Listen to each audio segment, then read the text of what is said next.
천인공노할 사건이 있었죠. 보험금 6억을 타내기 위해서 남편의 오른쪽 눈을 핀으로 찔러서 실명을 시키고 자기 어머니도 또 눈을 찔러서 실명을 시키고 또 오빠에게 염산을 뿌리고 자기 집은 불사르고. 오늘이 가정주일 아닙니까? 5월은 가정의 달입니다. 근데 이런 문제들이 한 주일도 안 빠지고 일어납니다.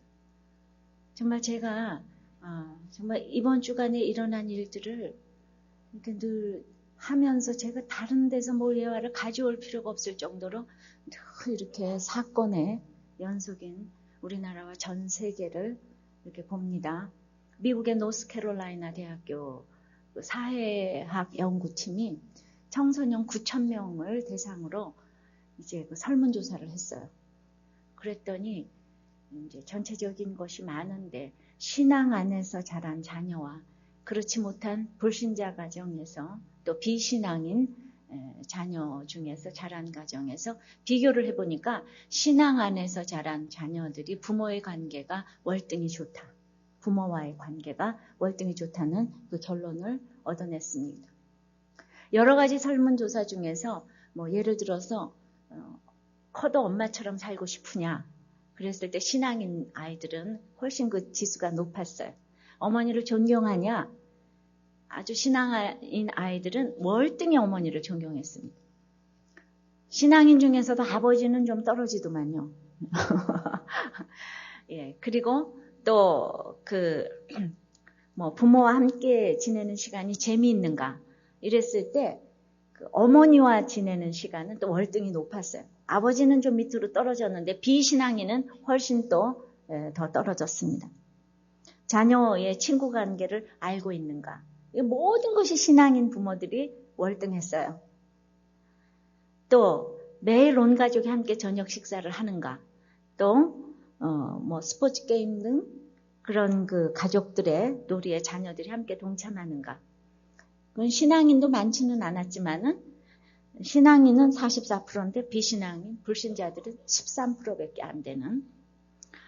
제가 날마다 영혼 구원을 이렇게 부르짖는 것은 개인 구원은 사회 구원, 가족의 구원과 연결이 된다는 거예요. 한 사람의 개인 구원이 가족의 구원을 가져오고 사회의 구원을 가져오고 세계의 구원을 가져오게 된다는 겁니다. 언더우드 한 사람의 헌신으로 그 가정이 변화하고 우리나라가 변했어요. 황무지였던 이 땅이 한 사람의 헌신으로 말미암아. 그래서 이 한 사람의 구원을 놓고 제가 그렇게 애통절통한 것이 오늘날 이런 결과를 가져오지 않았습니까? 그런데 한 사람의 구원을 놓고 한 번도 애통하지 않은 사람은 결코 자기도 안 변하고 온 집안 식구도 안 변합니다. 그래서 정말 그 영혼 구원이 얼마나 중요한지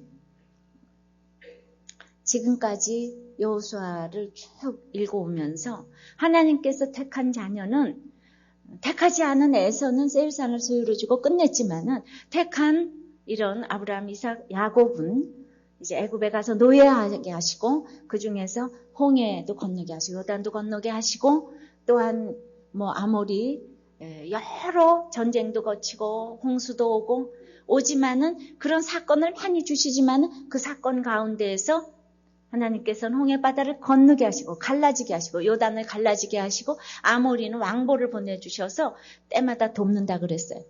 그러니까 사건은 많이 주시지만은 하나님이 돕기 때문에 나와 내 집은 하나님을 섬기기로 결단한다. 너희들은 선택해라. 아무 힘도 줄 수 없는 아모리인의 그 신을 너희들이 섬기겠느냐? 나와 내 집은 하나님을 섬기기로 결단한다. 너희들은 선택해라. 그래서 오늘도 여러분들 보고 선택하라고 합니다. 선택하라고 그래요. 그래서 정령 여호와를 이제 섬길 이유에 대해서 여호와를 섬길 이유에 대해서 계속 설교를 해드렸는데 이제 오늘 마지막 정령 여호와를 섬기라고 하시는데 또 섬기겠다고 그랬어요. 정령 여호와를 섬길 이유에 대해서 오늘 마지막으로 강조하면서 오늘 본문을 통해서 그 말씀을 듣기로 합니다. 왜 섬겨야 되나? 첫 번째, 종의 자리에서 나오게 하신 분이기 때문입니다. 다 같이 17절을 읽어보겠습니다. 24장 17절입니다. 시작. 이는 우리 하나님 여호와 그가 우리와 우리 열조를 인도하여 애굽 땅 종되었던 집에서 나오게 하시고 우리 목전에서 그 큰 이적들을 행하시고 우리가 행한 모든 길에서 우리의 지난 모든 백성 중에서 우리를 보호하셨기 때문이다. 종되었던 우리를 나오게 하셨기 때문에 우리는 정령 여호와를 섬겨야 되는 것입니다. 우리는 히브리서 2장 15절에 보면 죽기를 무서워하여 일생의 죄에 매여 종노릇할 수밖에 없는 이 모든 자들을 놓아주시려고 예수님이 오셨다고 그랬어요. 맞습니다. 우리는 예수가 없는 우리들은 모든 것에 종노릇하는 거예요. 자식의 종노릇, 남편의 종노릇, 명예의 종노릇, 돈의 종노릇, 인정받는 것의 종노릇, 교양의 종노릇, 부모의 종노릇, 다 종노릇합니다. 그 종노릇하는 우리들. 종이 어떤 사람입니까? 자기 의지가 없어요. 주인이 시키는 대로 해요. 만족도 행복도 없어요. 모든 드라마의 주제가 내가 너를 어떻게 키웠는데 이게 주제입니다. 그래서 로버트처럼 자식 사랑하고 집착하고 사로잡혀서 배반당하고 나중에 허무하다고 외치는 거예요. 그것을 우리는 사랑이라고 착각을 합니다. 무슨 소리를 하나? 창세기 우리가 처음부터 보면은 아담과 하와의 그 선악과를 따먹은 원죄의 형벌로 인해서 우리에게 저주를 주셨는데 여자에게는 해산의 수고와 남편을 사모하는 것을 저주로 주셨고 형벌로 주셨고 남자에게는 땀 흘려 수고해서 식물을 먹을 수밖에 없는 이 형벌을 벌로 주신 거예요. 예수가 없으면 이거는 벌이에요. 그래서 우리가 여자들이 해산의 수고기 때문에 자식과 여자가 탯줄로 엮어져 있기 때문에 이거를 좋은 말로 모성애라고 불러서 모성애라는 건 즉 다시 말하면 자식에게 종노릇한다 이 말입니다. 그래서 아무 생각이 없이 일생 동안 사로잡혀서 그냥 내가 좋아서 그냥 종이에요. 종노릇. 그 자식들은 커서 결코 부모를 사랑하지 않습니다. 아무도 고마울 할 수가 없어요. 말로는 사랑한다 다 해도 우리가 예수 그리스도가 임하지 않는 사람들은 부모를 사랑할 수도 없고 아무도 사랑할 수가 없습니다.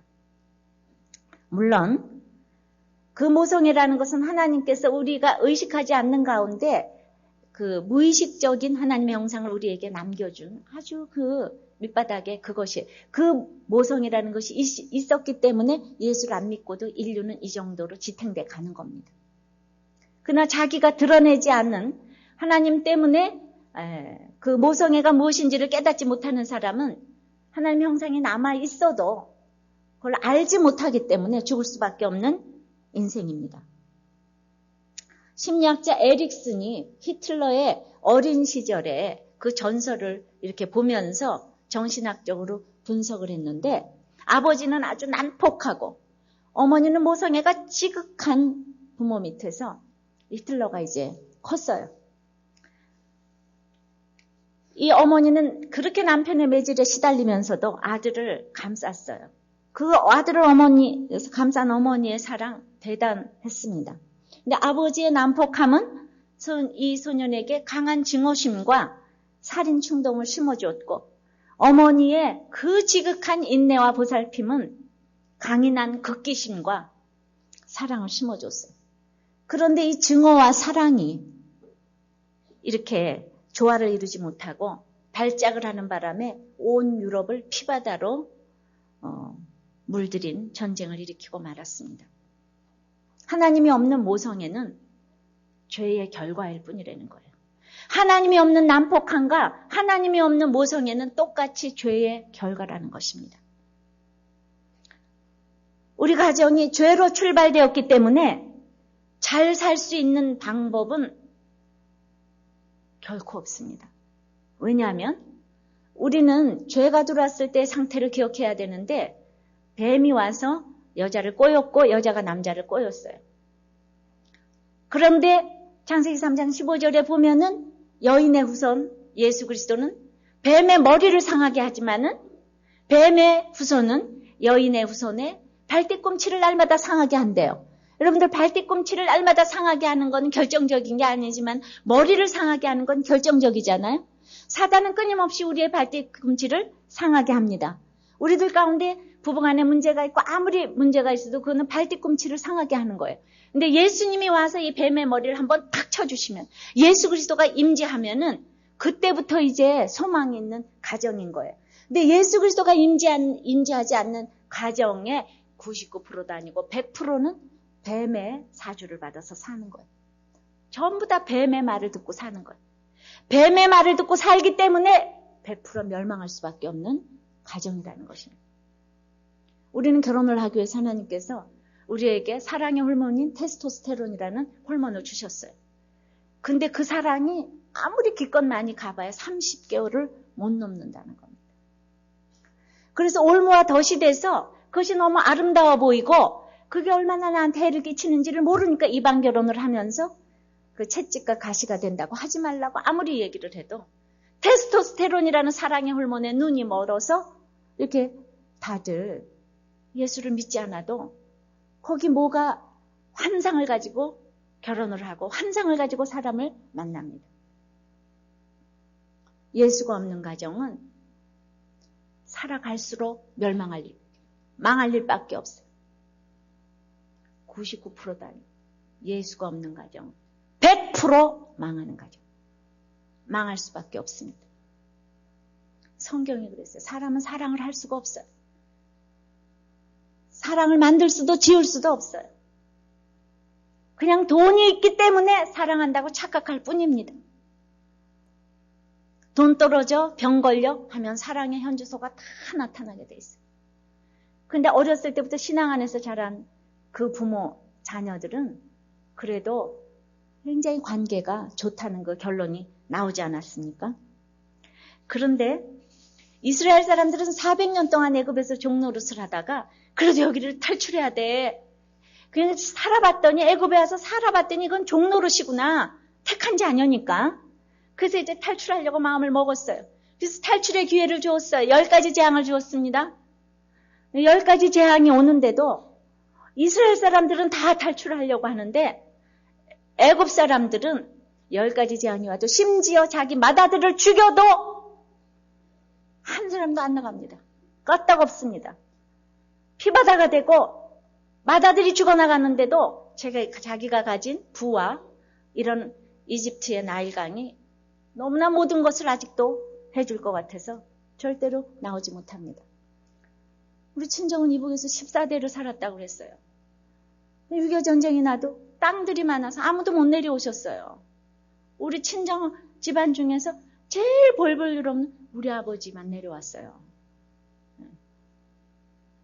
그러니까 이렇게 내려와가지고 이렇게 살지 꿈엔들 알았겠습니까? 너무 그냥 산천 처목을 바라볼 때 그 땅을 두고 내려올 수가 없는 거예요. 14대를 내려왔는데. 그래서 이북에서 내려올 때도 다 힘든 사람들만 내려왔어요. 있는 사람들은 못 내려와요. 10가지 재앙이 와도 강팍한 애굽은 절대로 안 따라옵니다. 이스라엘이 믿고 나서 이스라엘이 멸망하기 전, 2년 전, 지진 전 2년 전에 너희들 망한다. 30년 후에는 완전히 망한다. 이렇게 얘기를 해도, 그래서 재앙이 계속 오는데도 이 사람들이 이제 믿었어요. 믿어서 하는 일은 뭔가? 계속 자녀에게 사로잡히고 남편에게 사로잡히고 병에 사로잡혀서 베델과 길갈에 가서 허무한 예배를 드린다고 그랬어요. 그냥 자녀가 사로잡혀서 가서 빨리 나의 죄를 회개를 해야 될 건데 내 죄를 보지 아니하고 그냥 남편에 사로잡혀서 자식에 사로잡혀서 돈에 사로잡혀서 베델과 길갈에서 허무한 예배를 사로잡혀서 드린다. 이게 아모스에 나왔던 얘기입니다. 우리는요 다 믿을 것 같죠? 고난이 와도 다 믿을 것 같죠? 왜 안 돌아온다니까요. 이것이 회개하지 않기 때문에 고난이 오면서 그게 심판의 모습이에요. 심판의 모습이고 전형적인 것이 종의 모습입니다. 그런데 종된 우리를 꺼내주셨는데 홍해바다를 통해서 꺼내주셨는데 너무나 감사해야 되잖아요. 15장에 미리암이 막 찬양을 했어요. 출애굽기 14장에 우리가 홍해바다를 건넜어요. 15장에 찬양을 했어요. 16장에 딱 홍해바다 건너고 나서 광야에서 애굽의 고기 까마가 생각난다고. 너희들이 왜 우리를 끄집어내가지고 여기서 줄여 죽게 하냐고.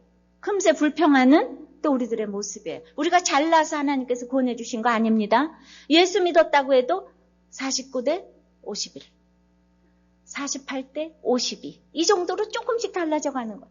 하루아침에 우리가 달라지지 않습니다. 그래서 날마다 예수 믿었더니 줄여 죽게 되었다고 이렇게 불평을 합니다. 제가 우리들 교회 환난당하고 빚지고 원통한 자 막 오라 그랬더니 막 우리들 교회가 굉장히 부자인 줄 아셔요? 근데 오니까 또 말씀은 은혜를 받으셨어요. 은혜를 받았어도 그러면 은혜만 받으면 다냐? 오라 그랬으면 뭔가 도와줘야 될 거 아니냐?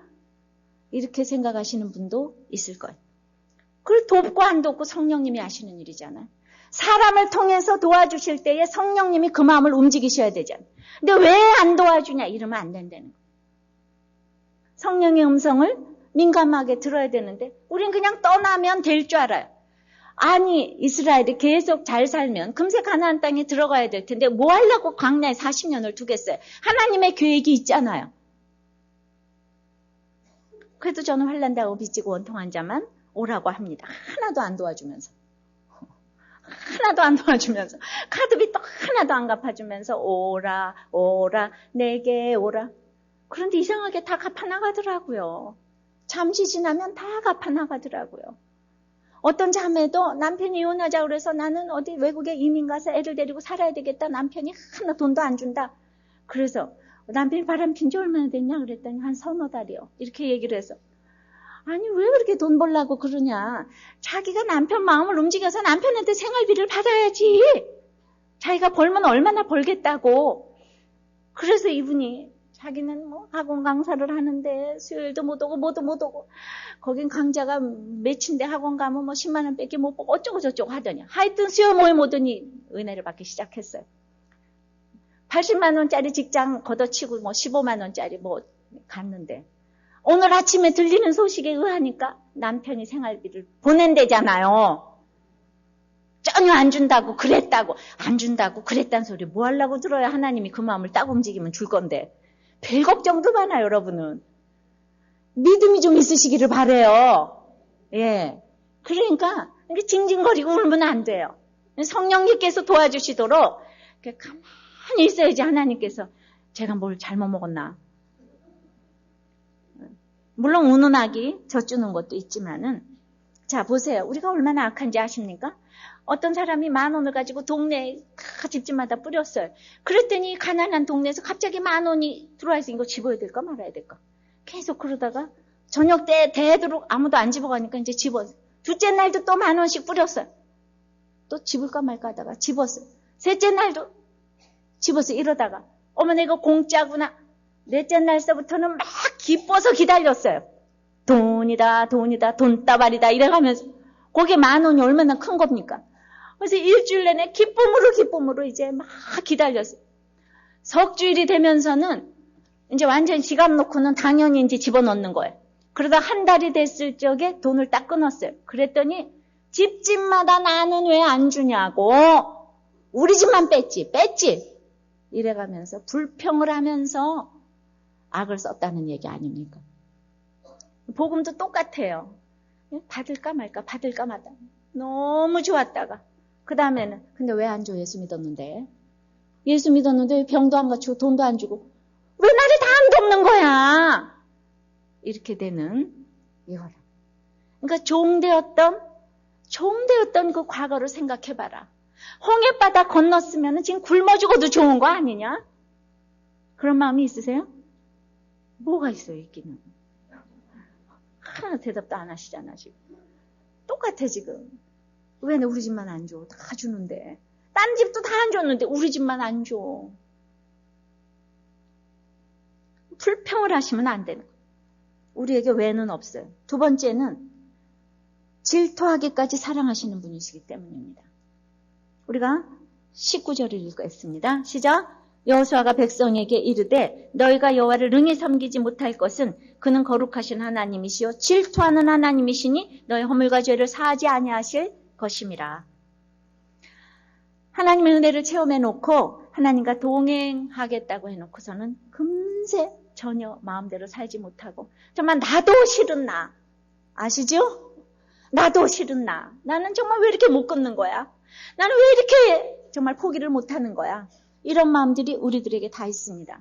아무리 우리를 의롭게 칭해 주셨지만 성화를 해가는 데는 시간이 걸린다는 거, 이거를 모르기 때문에 여전히 우리는 믿었어도 애굽의 가치관을 누리고 싶어하고 그 감정에 춤을 추고 여전히 노예 생활에서 벗어나지를 못해서 예수 믿고 돌아왔는데도 여전히 애굽 때문에 기뻐요. 돈 때문에 기쁘고 뭐 이쁜 것 때문에 기쁘고 병이 나서 기쁘고. 근데 하나님 나라로 들어오면은 떨어졌어도 기쁘고 병이 걸려도 기쁘고 완전히 다른 가치관에서 누리셔야 되는데 여전히 똑같이 세상적인 애굽의 가치관에서 누리기 때문에 여러분들을 질투하시기까지 사랑하시는 하나님의 사랑이 아니라면은 여러분들은 진짜 안 되는 거예요. 그런데도 불구하고 여호수아가 나는 하나님과 정말 여호와와 나와 내 가정은 여호와를 섬기겠다. 이렇게 계속했던 백성들은 우리도 섬기는데요. 그러니까 19절에 너희가 섬기긴 뭘 섬겨? 능히 못 섬기는 거는 하나님이 얼마나 거룩한 분인지 아냐? 이 얘기잖아. 하나님이 너무 거룩한데 너희가 어떻게 섬겨? 그러니까 내가 그렇게 섬긴다 그러는데도 하나님이 너는 나를 못 섬겨. 이렇게 말해 주시는 게 참 두려운 말이지만은 이게 굉장히 사랑의 말이라는 거예요. 베드로가 나는 죽을지언정 주님을 섬기겠다 그랬을 때 다 굴기 전에 네가 3번 부인하리라. 이게 사실 사랑의 말이라고 제가 말씀을 드렸습니다. 근데 내가 안 되는 그것 때문에 평생을 정말 그 치사한 감정 이런 거 저런 거 다 겪으면서 간다고 했어요. 우리가 내가 아무것도 할 수 없다는 것을 날마다 처절하게 고백하고 가는 거. 그러니까 날마다 눈을 뜨면 내가 포기하지 못하는 그런 것 때문에 나는 주님에게 나는 아무것도 할 수 없어요. 나는 아무것도 할 수 없어요. 신앙의 위인들은 모두가 나는 아무것도 할 수 없어요. 이렇게 부르짖어야지. 근데 그걸 미리 가르쳐 주셨으니까 그래도 다행이에요. 이렇게 뭐든지 이렇게 확신을 하는 사람 아직 미성숙해. 뭐든지 그렇게 확신을 해요. 나는 뭐든지 할 수 있다. 할 수 있는 게 아무것도 없어요. 그래서 자꾸 그렇게 잘못된 결정을 하게 되는 겁니다. 허물과 죄는 관역을 벗어나는 것이라고 했어요. 우리는 날마다 치우쳐요. 치우치는 삶을 살 수밖에 없어요. 그런데 나를 사랑하시는 주님께서 오늘도 치우치는 나를 찾아오시는 거예요. 사랑의 반대말이 뭐예요? 증오입니까? 증오는요, 그래도 관심이 있어서 증오하는 거예요. 사랑의 반대말은 무관심이에요.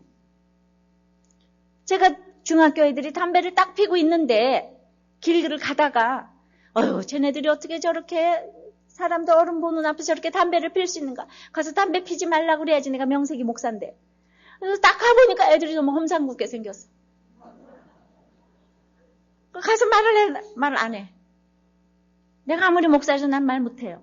왜냐하면은 걔네들이 막 때미로 덤벼 들면 어떻게 해요? 우리들 교회 개척해놓고. 유명을 달리하면 어떡합니까? 그래서 제가 못 가요. 근데 거기 만약에 우리 손주나 아들이 서서 담배를 핀다 그러면 아무리 험상궂어도 내가 그냥 지나칠 수가 있어요. 목숨을 내고. 야! 네가 이렇게 담배를 피면 어떡해? 그러니까 하나님께서 아무 힘도 안 되는 우상에게 그냥 복 받겠다고 나가서 절을 하고 섬기는 꼴을 정말 하나님은 못 봐주시는 거예요. 너무 사랑하니까. 여러분을 너무 사랑하니까, 나를 너무 사랑하니까. 그래서 잔소리를 하는 거예요. 그런데 우리는 아무것도 모르니까 정령 섬기겠다고 자꾸 큰 소리를 치는 거예요. 정령 섬기겠다고. 섬긴다는 건 뭡니까? 예수님처럼 죽어주기 위해서 이 땅에 오셨어요. 우리도 섬긴다고 할 것 같으면 남들을 섬기기 위해서 우리가 죽어야 되는 거예요. 그래서 내가 이웃에 대한 그 섬김의 태도가 나타나는 것이 경건이라고 그랬어요. 이웃을 섬기는 배려하는 이 모든 것들이 나타나는 모습이 경건이라고 했습니다. 그런데 나는 이방신을 섬길 수밖에 없어요. 어떻게 내가 그렇게 거룩하신 하나님을 섬길 수가 있겠습니까? 그런데 오늘 그 24절에 보니까 섬기기 위해서 하나님의 목소리를 청정하면 어떻게 섬겨야 하는지 가르쳐 주세요. 베드로서 1장 3절에 보니까 우리가 예수 그리스도를 알므로 신기한 능력으로 생명과 경건에 속했다고 그랬어요. 경건이 뭐라고요? 이웃을 섬기는 그 모습이 나타나는 것이 경건이라고 그랬어요. 그런데 어떻게 우리가 남들을 감히 섬길 수가 있고 이방신을 안 섬길 수가 있겠어요? 근데 신기한 능력으로 경건에 속한 두 집사님 얘기를 좀 해드리려고 그래요. 이번 주일에 홈페이지에 올라온 나눔 중에서 우리 한 집사님도 아니에요. 지금 믿은 지 몇 개월. 초신자 암흑의 성도님. 글쎄 지금 직업을 다 1년, 2년을 지금 못 구하고 있는 거예요. 근데 덤프 사무실 할 적에 3천만 원을 가지고 도망간 그런 사람이 이제 전화를 한 거예요. 그러면서 이분이 이제 덤프 트럭 운전을 잘하니까 24톤 트럭을 내가 저녁 때 밤에 이렇게 줄 테니까 가서 기름값만 제하고 하루 저녁에 20-30만 원씩 벌어 써라. 이렇게 딱 왔어요. 그 제의가. 그러니까 여기는 덤프를 해가지고 가장 자기가 돈 벌 수 있는 전공이 그거니까 아멘 가야지 될 텐데. 우리들 교회 와가지고 지금 수요 예배 목장 예배 참석하려고 그냥 그 덤프도 그냥 대리운전을 하고 막 잡부일까지 해가는데 어떻게 하면 좋을까? 순간 너무나 갈등이 됐다는 거예요. 3천만 원 이제 도주한 그 사람이 지금 해주는 건데. 근데 우리들 교회 와서 지난번에 시편 1편 1절 2절을 부인이 외우라 그랬대요. 그래서 복 있는 사람은 악인의 꾀를 쫓지 않냐. 죄의 길에 서지 않냐. 오만한 자리에 앉지 않으며 오직 여호와의 율법을 죄하러 이제 즐거워하며 묵상하는 자로다. 외우고 나서 보니까 주님 저놈이 악인이군요. 주님이 좋아서 생활은 힘들어도 지금까지 가느다란 줄을 잡고 있는데 이제 지금 꼬이니까 악인이라는 거예요. 딴 거가 아니라 말씀을 묵상하지 않는 사람이 지금 꼬이니까. 그래서 제 거절을 했답니다. 거절을 딱 했대요. 그러면서 이렇게 얘기했대요. 우리가 서로 다 힘드니까 힘되는 대로 조금씩 갚아라. 자기가 생각해도 그 사람이 돈 주려고 전화했을 리도 없고 또 내가 그 사람 멱살 잡아야 나올 것도 없고 이걸 하는 게 축복이라는 거예요. 그러니까 큐티가 신기한 능력입니다. 말씀이 신기한 능력이에요. 누가 와서 이렇게 딱 뭘 제시하면 그냥 일확천금이 생길 것 같아서 막 이러는데 이 형제가 지가 뭐 나 돈 주려고 하려고 그래서 다 이해타산을 따져서 지금 나보고 하라 그러겠지. 우리 집사님도 옛날에 파출부를 하시면서 주인이 300만 원을 꽂대요. 그 1년도 더 벌어야 되는데 그러더니 몇 년 만에 전화가 와가지고 그냥 우리 집에 날마다 일하러 와주면은 대신 그 300만 원을 지금 이렇게 주겠다. 그래가지고 그걸 뭘 돈을 갚는다고 나를 부르는 걸까? 나를 또 일 시켜 먹으려고 오라 그러는 거지. 그래서 갚을 마음이 있으면 갚고 말라면 말아라. 사람들이요 예수를 믿으니까 이렇게 좀 당당하잖아요. 돈이라면 엎어지지 않잖아요. 부자들이 엎어지는 게 하나도 없는 분들이 이렇게 그냥 칼같이 적용을 하시는 거예요. 그래서 나 이뻐서 돈 주려고 전화할 일도 없고 그래가지고 멱살 잡아야 나올 것도 없고 그리고 내가 또 그 돈 수금할 적에 막 문제 있다고 내가 악인의 마음을 나타낼 수 있는 아마 그런 세계인가 봐요. 그러면서 5일 전에는 야간 현장을 한 달을 봐달라고 전화가 왔는데 그것도 다 거절했대요. 그럼 남들이 뭐 숨겨놓은 거 있어? 지금 막 그냥 뭐 잡부일까지 하는데 그러면서 이렇게 썼습니다. 주님 다 보고 계시지요? 되돌아갈 수도 정죄할 수도 주저앉을 수도 없는 이 현재의 상황을 그리고 구하고 건져 주셔야지 될 이유가 있습니다. 제가 주저앉으면 지금 이제 신앙생활 이렇게 하기 시작했는데 우리 아들 딸 다 여기 오라 그랬는데 내가 주저앉으면은 우리 아들은 어떡합니까? 내가 정죄하면 우리 딸은 어떡합니까? 내가 되돌아가면 우리 마누라는 어떡합니까? 이렇게 썼어요. 읽어보셨어야지 알지. 그래요. 주님 저희 모두 구하여 주시고 건져 주실 줄 믿습니다. 불쌍히 여겨 주시옵소서. 아무리 힘들어도 이 가느다란 줄이 튼튼한 밧줄로 변할 줄을 믿습니다. 아무리 힘들어도 우리들 공동체에 잘 붙어 있겠습니다. 불쌍히 여겨 주시옵소서. 또 한 집사님도 직장을 계속 지금 구하는 중에 우리 모두의 기도 제목이었어요. 그런데 글쎄 호텔 요리사가 됐대요. 근데 호텔 요리사 딱 좋았는데 주일날. 호텔은 주일날 안 쉬잖아요. 그랬는데 이분은 그야말로 아주 부인의 기도 제목이었던 사람 아니에요. 교회 못 가게 하고. 우리 모두의 기도 제목이었는데 그저 목장 예배, 수요 예배 지금 2번 나오니까 인생이 달라졌어요. 그래서 그거 딱 거절한 거 아니에요. 호텔 요리사. 누군지 모르지만 박수 2분을 위해서. 저는 교회 나온 지 얼마 안 되는 이런 분들이 지금 신기한 능력으로 예수 그리스도를 알므로 하나님의 말씀을 청종함으로 무서운 적용을 했습니다. 누구도 못할 것. 이런 한 사람 때문에 하나님은 그 집안을 바꿔주시고 우리 교회를 축복을 주십니다. 저는 어떠한 경로로도 하나님께서 그 가정을 축복하실 것을 믿습니다.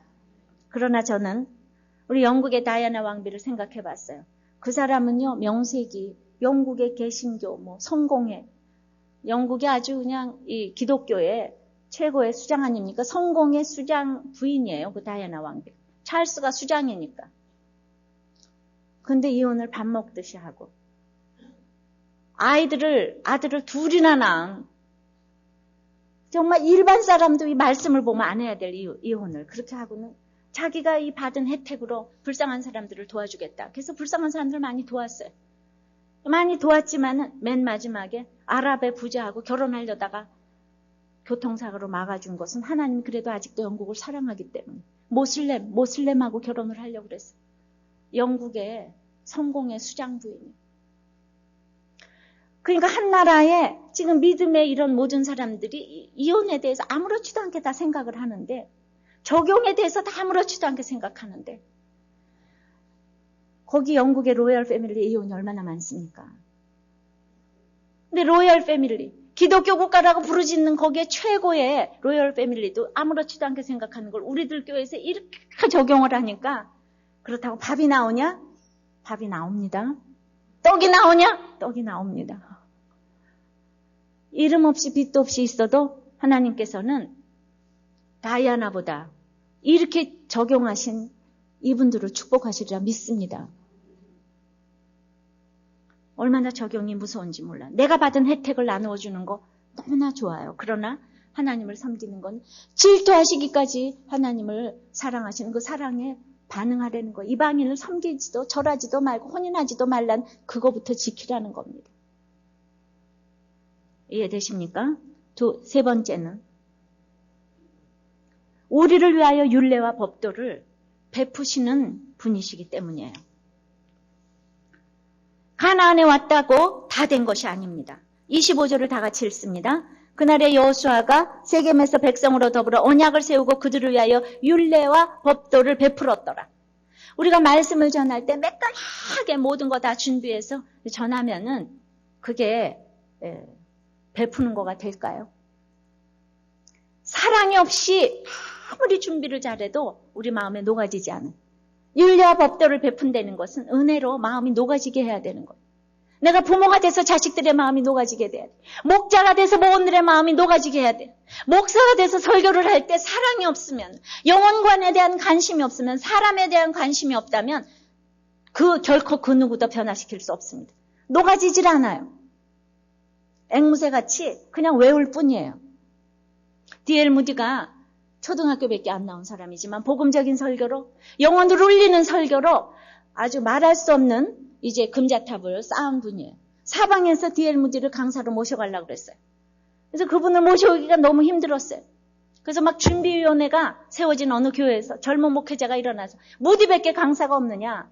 성령이 무디에게만 임하냐? 막 그랬더니 이 존경받는 원로 목회자 한 분이 딱 일어나서 조용히 웃으면서 무디에게만 성령이 임한 것은 아니지만은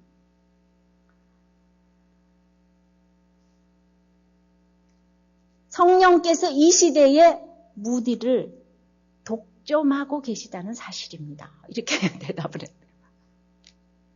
장례에서 박수갈채가 나왔답니다. 여러분들은 분명히 성령께서 쓰시는 사람이 되시기를 바라요. 성령께서 쓰셔야 돼요. 아무리 얘기도 성령이 운행하시지 않으면 모든 것이 울리는 꽹과리입니다. 왜 안 될까 생각하기 이전에 여러분들 자신을 살펴보시기를 바랍니다. 요단을 건넜을 때 물이 갈라져서 기적의 그 길갈의 돌을 세웠어요. 길갈의 돌 이후에 세례를 받고 새로운 사람이 되기로 했어요. 그리고 18장에 여호수아 18장에 실로 회막에서 이제 말씀으로 인도함 받는 것이 됐는데, 이제 세겜에서 조상을 기뻐하면서 하나님을 섬기기로 결단하는 이 증거의 돌로 서로가 증인되게 하셨어요. 오늘 우리 선정원이 이 아이 승우가 여러분들 모두 증거의 돌로 증인이 되셨습니다. 오늘 선언한 거 우리가 서로 다 증인이 되셨어요. 요즘 컴퓨터 시대의 인터넷 시대에 이 동영상으로 전 세계의 설교가 전파되고 책으로 전파 선교, 문서 선교사가 되고 또 목장 모임으로 서로가 증인되게 하시니까 아주 말씀대로 되어가는 우리들 교회를 인해서 감사를 드립니다. 그런데 우리들의 이 자녀들이 이 모습을 다 보고 우리들 교회에 뜨거움이 있었어. 많은 사람들이 살아났었어. 기가 막힌 적용을 했었어. 이것들을 다 우리가 살아있는 동안에는 봤는데 이것을 보고 배반하지 않기를 바라는 겁니다. 우리의 자녀들이 이 나누어졌던 모든 내용들을 기억하고 우리가 죽어도 기억하기를 원하는 것입니다. 그래서 오늘 이제 유년주일학교 성막 그 체험을 하러 우리 유년주일학교 어린이 공원으로 갔어요. 성막 체험이 뭔가 하면 성막을 원형으로 그대로 재현을 해놓았는데 얘네들은 복도 많아요. 어렸을 때부터 50년 동안 지금 성경을 읽어오면서 한 번도 성막을 못 봤어요. 몇 년 전에 처음으로 한번 가봤는데. 그러니까 출애굽기 25장부터 40장까지가 성막 얘기. 또 무슨 역대상의 솔로몬 성전, 그 많은 거 성막 얘기. 에스겔 40장부터 성전 얘기. 뭐 계시록. 그런데 그때마다 우리는 코끼리 뒷다리처럼 그거 읽는 거 있고 고가 몇 규빗, 광이 몇 규빗. 등대에 뭐가 물두멍, 바다. 그러는데 글쎄 그 원형으로 딱 재현을 해놨는데 이 꼬마들이 어렸을 때 그걸 가서 딱 보면 시청각적으로 그걸 딱 보고 막 앞으로 성경 읽을 때마다 쟤네들은요 깨닫진 못해도 그거가 이거야. 그래서 오늘 초등학교 고학년 3, 4, 5, 6학년 애들 100명 벌써 거의 걔네들만 해도 100명이에요. 아주 어린 애들은 지금 못 갔습니다. 100명을 보냈어요. 잘했죠? 그냥 입장료가 10,000원인데 이런 건 우리가 또 써야 돼 그래가지고 그냥 다 보내잖아요 오늘. 할렐루야. 우리들이 돈이 없어도 제가 또 그런 건 우리들 교회가 씁니다.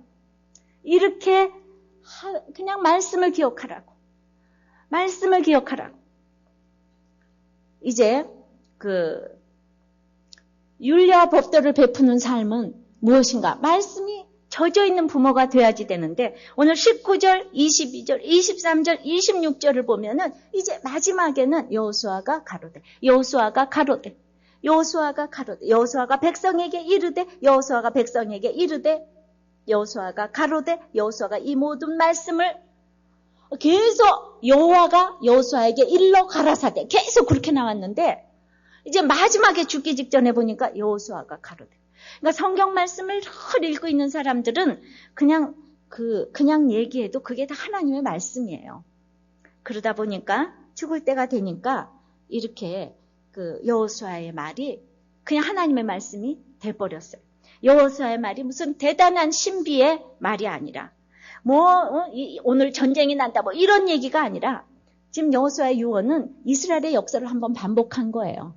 홍해바다를 건너고 요단을 건너고 증거의 돌 세우고 지금 쭉 해왔던 거 이것이 하나님의 말씀이라는 겁니다. 날마다 반복하는 것이 우리의 구속사고 우리의 간증이에요. 그래서 날마다 제가 이 얘기를 하면은 그냥 제가 이렇게 반복을 해드려도 여러분들이 적용을 못하는 것은 아직 성경을 모르기 때문이잖아요. 그리고 날마다 어렵다 그래요. 어렵다 그럽니다. 그리고 모르는 사람들은 애국 같은 사람들은 목사님 날마다 같은 얘기한대. 공부를 하려니까. 저는 날마다 여호수아를 봐도 꿀송인데 오늘도 또 새로이 제가 은혜를 받는데 어쩌면 그렇게 제 앞에서 어쩌면 목사님 이렇게 맨날 똑같은 얘기만 하세요? 이러는 거 있죠. 자기가 무슨 말 하는지도 모르고 저한테 얘기를 해요. 자, 나의 출애굽 얘기는 죽을 때까지 날마다 해도 부족해요. 툭 치면 나오는 나의 출애굽 간증이 있어야 합니다. 할렐루야. 그런 간증이 없으니까 공부만 하려니까 날마다 이러고 저러고 이렇게 불평을 하게 되는 것. 29절에도 율례와 법도를 베푸는 삶은 말이죠. 여호수아가 110세에 죽었는데 모세의 시종으로 불리다가 마지막에 여호와의 종으로 딱 한 번 불리고 죽는 거예요. 저는 하나님 때문에 사람의 종이 되는 사람은 이렇게 마지막에 여호와의 종으로 불릴 수가 있다고 생각합니다. 늘 모세의 시종으로 살았어요. 근데 여호와가 여호수아에게 일러 가라사대 계속 이러더니 마지막에 하나님의 종이 됐습니다. 하나님이 기름 부어주신 다윗의 권위를 틀렸다고 마음대로 끌어내닌 이 아들 압살롬. 아버지는 이래서 틀렸어요. 저래서 틀렸어요. 밧세바하고 가늠한 주제에 무슨 왕이 될 수가 있겠습니까? 끌어내린 우리 압살롬은 하나님의 종이 아니에요. 때가 될 때까지 기다려야지 되는 이것을 모르는 사람, 사단의 종입니다. 근데도 아까도 말했지만 우리의 자녀들이 그렇게 기억하기를 원하고 그렇게 우리의 사는 날 동안에 일어났던 일들을 다 기억을 하고 하기를 원하지만은 오늘 좀 보십시오. 31절을 보십시오. 다 같이 읽습니다. 이스라엘이 여호수아의 사는 날 동안과 여호수아 뒤에 생존한 장로들 곧 여호와께서 이스라엘을 위하여 행하신 모든 일을 아는 자의 사는 날 동안 여호와를 섬겼더라.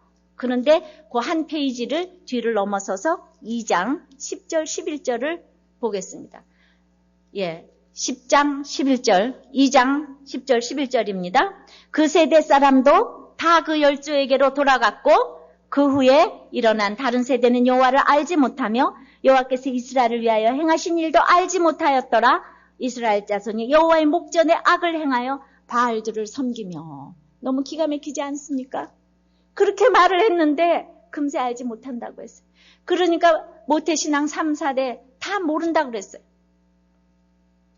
저는 알지 못하는 것도 사실이지만 그러나 예수 믿는 수천 대의 축복도 사실이기 때문에 두려움과 떨림으로 부지런히 여호와를 섬기라고 외치며 내가 여호와를 섬기라고 섬겨 이래 되는 게 아니라 섬기라고 본을 보여야 한다고 생각을 합니다. 내가 본을 보여야 해요.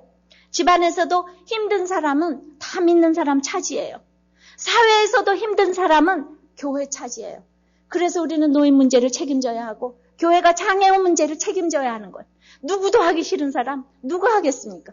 사랑을 가지고 있는 사람 교회 예수 그리스도의 사랑 이거밖에 더 있습니까? 그러니까 우리는 자녀들에게 이 본을 보여야지 여호와를 섬길 수가 있어요. 미국의 MBC 기상캐스터 엘로코는요. 이 사람은 입양아하고 친자녀는 전혀 차이가 없다고 이번에 가이드포스트에 기고를 했더라고요. 제가 읽어봤습니다. 근데 그걸 누가 가르쳐 주었는가? 부모가 가르쳐 줬어요. 그 부모는요. 이 엘로커가 6자매 중에서 장남인데 셋이 친자녀고 셋이 입양부모인데 거기다가 또 수양아들까지 있답니다. 온 집안 식구가 벅식을 거리는데 아버지가 굉장히 부자인가 했더니 뉴욕시 버스 기사라는 거예요. 그런데 그 아이들을 키우기 위해서 아버지는 안 한 일이 없다는 거예요. 저는 이런 분을 자식이 우상이라고는 말하지 않습니다. 그래서 임시직도 가리지 아니하고 아버지를 보면 아버지가 이렇게 얘기를 했답니다. 얼마나 사람을 많이 사랑할 수 있는지에 대한 한계는 없단다. 자식이 많아질수록 자기 집의 사랑도 커졌대요. 입양을 한 사람 할 때마다 사랑이 너무 커졌답니다. 그것은 아버지에게는 일이 아니라 사랑의 표현이었다고요. 이런 부모 지도자가 율례를 베푸는 삶이에요. 법도를 베푸는 삶이라고 할 수가 있습니다. 제가 이렇게 목사를 하고 있는 게 누구 때문이겠습니까? 저희 어머니가 본을 배웠기 때문이죠. 그거밖에 전 이유가 없다고 생각을 합니다. 그 본을 생각하면 그냥 이렇게 사는 거에 대한 늘 부담이 있어요. 이웃을 위해서 살 적에 자녀들이 정녕 여호와를 섬기게 될 줄을 믿습니다. 32절에 야곱이 이제 그 가나안 땅에서 죽기 전에 세겜을 금 100개를 주고 사놨어요. 우리의 자녀들이 돌아와서 꼭 여기를 돌아오게. 이 가나안 땅이 약속의 땅이니까 지금은 애굽으로 가도 돌아오도록.